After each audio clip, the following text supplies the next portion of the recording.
How much does email impact your life? Have you ever wished you could write better emails? Well, this training on good email habits will help you know how to write effective emails that get read and get a better response rate. What we'll cover in this training is we'll teach you how to plan your email well, write an engaging subject line, follow email etiquette rules, and take advantage of Outlook tools. Since we rely so heavily on email, every email we send should be well written and serve the intended purpose to disseminate information.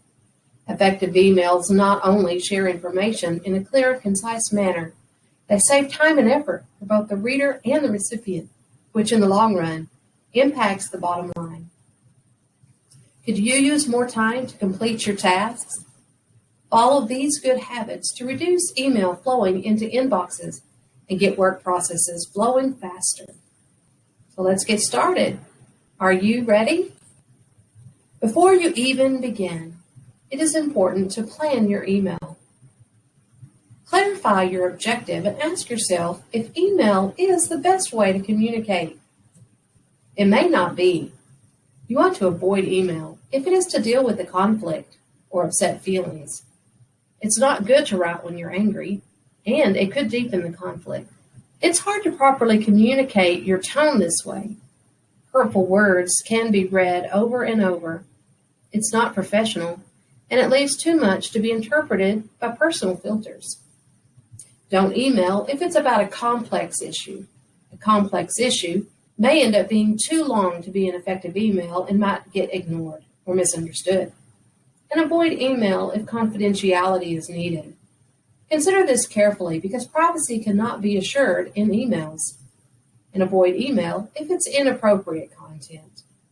Certain communications are enhanced with a phone call or an in-person chat because of the benefit of tone of voice, the chance to ask clarifying questions, the ability to clear up misunderstandings on the spot, etc.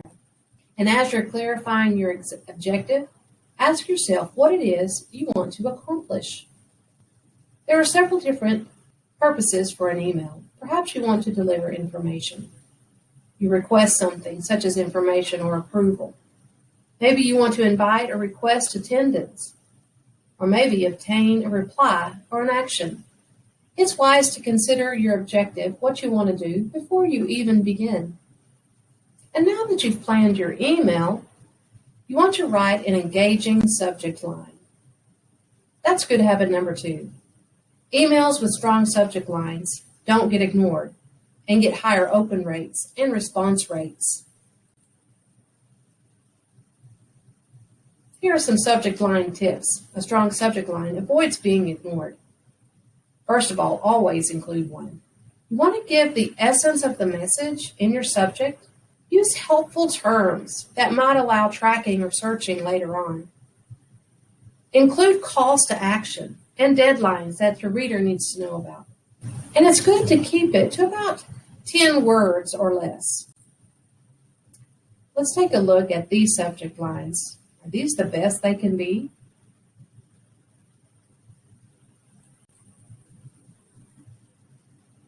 Or how are these better?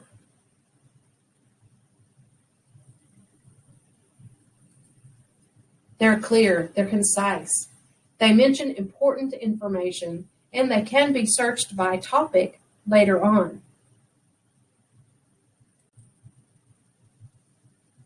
Now that you have an effective subject line, follow email etiquette rules.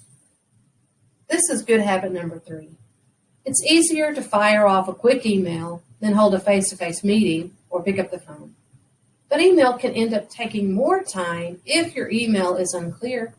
Following basic rules of email etiquette will ensure your messages are professional and that they make the right impression. Some email etiquette tips are to format well, approach content thoughtfully, proofread, and fill in the to CC and BCC fields last. First, we'll look at formatting. Formatting is important. Use paragraph breaks. Use bullets or numbers. Keep message length to fit the window. For example, 6 lines or 3 paragraphs. Using formatting can help your reader because white space matters. Visually, it helps our brains interpret the information that we're reading. Use visual clues to draw the eye to important information, such as using bold or highlight or colored font. Overly long emails are more likely to be ignored, so keeping them to a certain length is helpful. Let's look at this email. How would you grade it?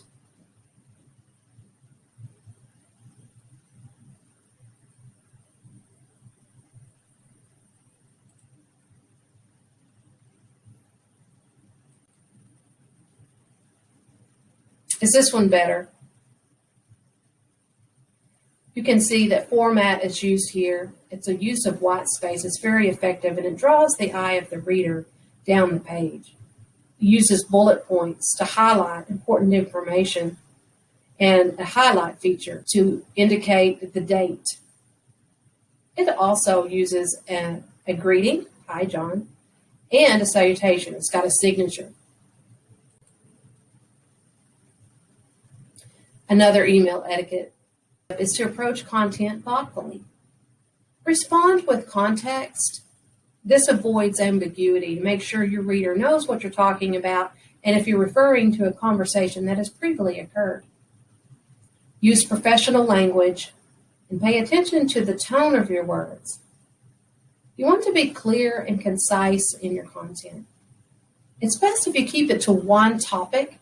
If you have multiple topics, perhaps consider sending multiple emails so that you can avoid taking up people's time, perhaps sending it to a recipient that doesn't need every content. And remember, they can't read your body language, so you want to be clear in your word choice.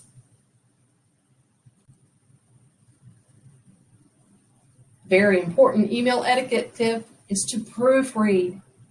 As you're proofreading, check grammar, check spelling, and check punctuation. Mistakes can lead to misunderstandings, and typos can be distracting as well as make a poor impression. One tip is to read it in reverse, or even read it aloud to yourself. Consider this as a sentence in an email. The invoice was attached, so we did not proceed. Upon proofreading, you discover that you left out a very important word. It was meant to say, the invoice was not attached, so we did not proceed. Upon proofreading, you spot that you meant to say it was not attached.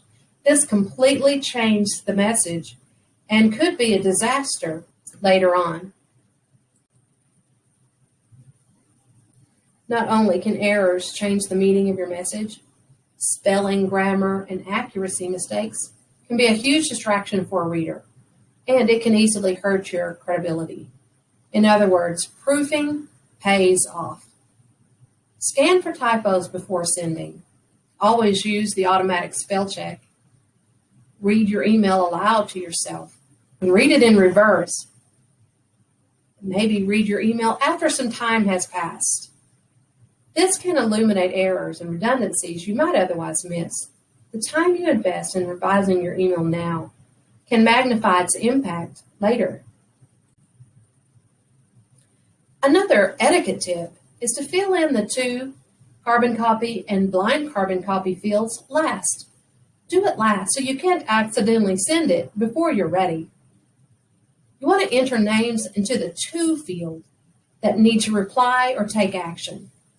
Avoid adding names to the CC list that don't really need to be included. And use the BCC field when sending to multiple users to avoid the reply all syndrome.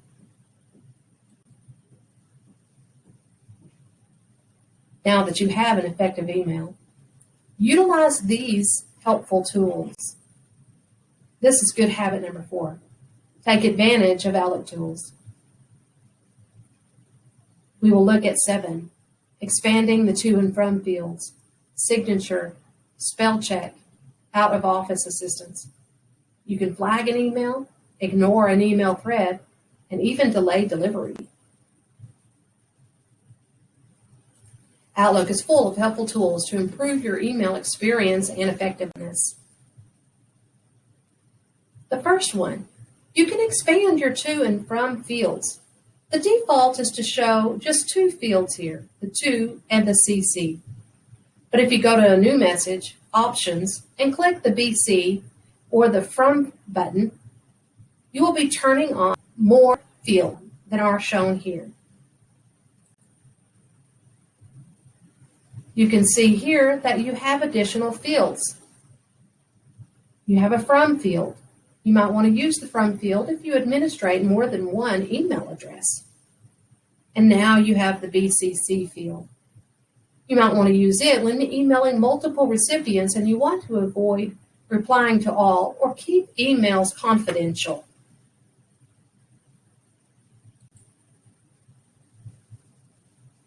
Another tool in Outlook is a customized signature. You can get to it through File, Options, Mail, and Signatures. And from here, you can create your own customized signature. You can even use different fonts. You can insert an image. You always want to make sure that you use your contact information in your customized signature. Another great tool is the spell check. Spell check is just an automatic feature you can turn on in Outlook that will check your emails before they go out, giving you a chance to correct errors. You get to this by File, Options, Mail, and Spelling and Autocorrect. You'll check both boxes here. Then scroll to the bottom and click OK. Don't be too comfortable with spell check though, because it doesn't catch everything. The next Outlook tool is the out-of-office assistance. So you might use this if you're going to be away from your desk for a while for a reason such as vacation or perhaps an out-of-town meeting. This will notify people sending you emails that you're away from your desk, and so they can know when to expect to hear back from you. To get to this, you go to File, Info, Automatic Replies, and then you follow the steps that you see there. Another tip from Outlook. You can flag an email for following up. If you have an email that requires an action step or for you to look at later, you can check the flag that you see to the right of this email here in the email list, as well as when an email is open. You can find it up here by follow up and flag message. Watch the arrows. This will add it to your task list if that is a tool that you use in Outlook as well. Another Outlook tool is that you can ignore an email thread if you don't want to follow it anymore. So you might want to use this if there's an email conversation going back in a thread that's not really pertinent to you. You can click the ignore button on that email thread and it will stop putting these in your inbox. But you can easily stop ignoring this as well if you decide you want to tune back in. And the final Outlook tool is delay delivery. This is a feature that will allow you to write an email and then set a later date to send it. So you would get to this by going to Options and then Delay Delivery. And then you can see down to the lower arrow where you can enter the date and time that it will be sent. Then you want to go to Close and hit Send. And then it will wait in your outbox until the date of delivery. That case, if you needed to make any changes or edits or even delete the email, you still can get to it in your outbox. Otherwise, it will send at the date planned. So now you have learned some good email habits. We have learned that you need to plan your email. Write an engaging subject line. Follow email etiquette rules and take advantage of Outlook tools. If you use these good email habits to write effective emails, your emails will get read sooner and get a better response rate. Thank you.